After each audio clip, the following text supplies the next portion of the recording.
One of the biggest projects that we are working is the Fudan Medical School, and the Fudan Medical School is a top 30 in the world. It's top 3 in China.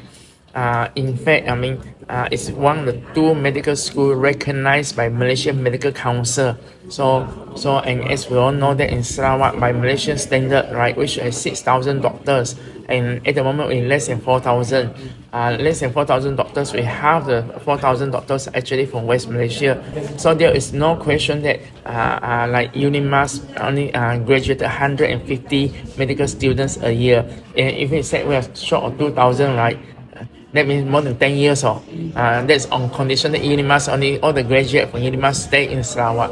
So that's why there's an urgent need for us to address that.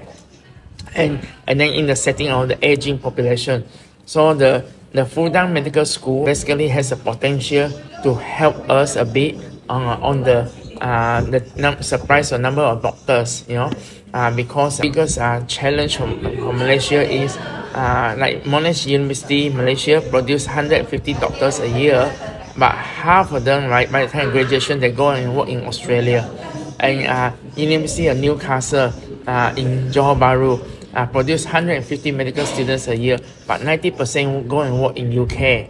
So we are paying all these students, be it the government or be it the Ibu Bapa paying, right? But they don't work in Malaysia. We are so short of doctors, and that's why we have to find solutions. But part of the solution is of course a lot of these doctors go overseas. Part of it is because they want further experience, further subspecializations, but in which increasingly places at Sarawak, right? The heart, jantung, our oncology, we are as good as anywhere else, And in fact, you go to Australia and go to the UK, right? Many of the doctors who go there, they are like go to smaller places and not like in London or all those places that where provide a lot of subspecialized opportunity. And the other part of a component is I keep on saying that we cannot expect people to work with very low salary, because the fact is very few people like me